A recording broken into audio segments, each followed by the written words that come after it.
Laymen's evangelical fellowship స్థాపకులు కీర్తిశేషులు ఎన్ దానియేల్ గారు 1962వ సంవత్సరం జూలై 15వ తేదీన సహవాసపు 27వ వార్షికోత్సవ కూటములో ఇచ్చిన వర్తమానము.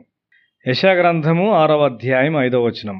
అయ్యో, నేను అపవిత్రమైన పెదవులు గలవాడను, అపవిత్రమైన పెదవులు గల జనుల మధ్యను నివసించువాడను.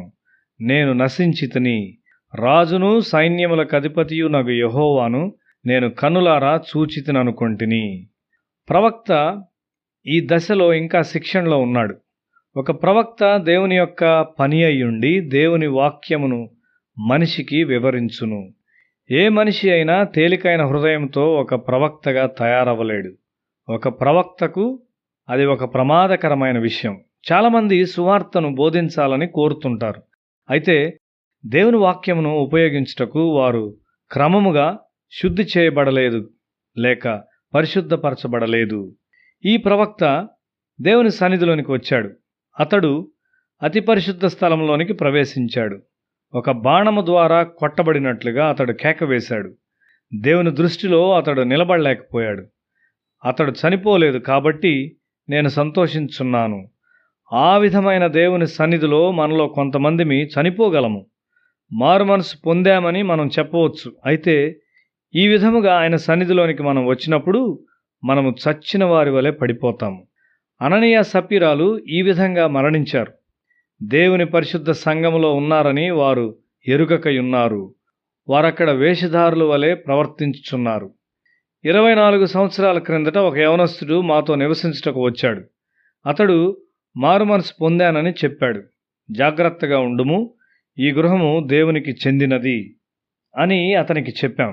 మా బృందంలోని సభ్యుల డబ్బును అతడు దొంగిలించటం ప్రారంభించాడు. సహవాస సభ్యుల నుండి డబ్బు దొంగిలించట సులభం. ఎందుకనగా వారి మధ్య దొంగలు ఉంటారని వారు ఎదురు చూడరు. నేను అతన్ని హెచ్చరించాను.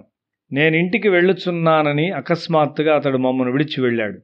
అక్కడ తన ఇంటిలో అతడు పక్షవాతంతో మొత్తబడినాడు. అతడు 20 సంవత్సరాల యవనస్తుడు. తేలికైన హృదయాలతో మనము దేవుని పిల్లల మధ్యలోనికి వెళ్ళకూడదు. అక్కడికి వచ్చేంత వరకు ఈ ప్రవక్త తన ఆత్మీయ జీవితం యొక్క ప్రమాణమును ఎరుగక ఉన్నాడు. చాలామంది మా యొద్దకు వచ్చి వారు మార్పు చెందినట్లు చెప్పుకుంటారు. వారు నమ్మకస్తులు మరియు దీనులైనట్లయితే ఒక దినాన వారు యెషయా వలె కేక వేస్తారు. చాలామంది ఇట్లు కేక వేశారు.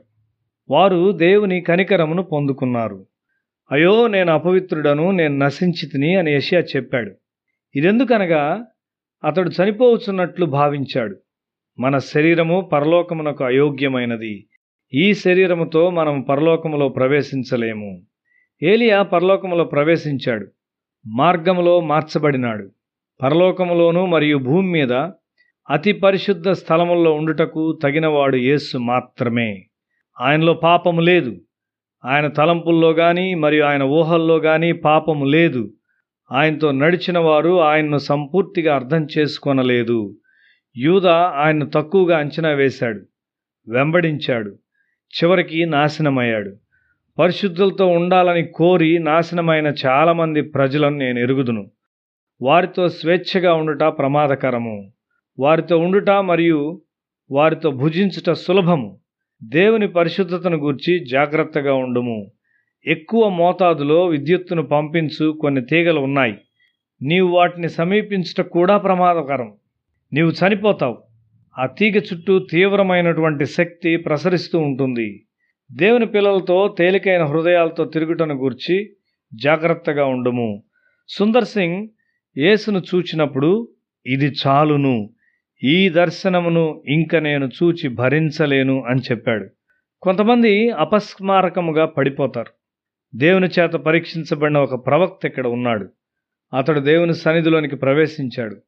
అక్కడ దూతలు ఉన్నారు గాని వారి ముఖములను కప్పుకొన్నారు. ఆ భవనమంతా కంపిస్తూ ఉండినది. ఆయన సర్వశక్తిమంతుడైన దేవుడని మనము తప్పక తెలుసుకొనవలసి ఉన్నాము.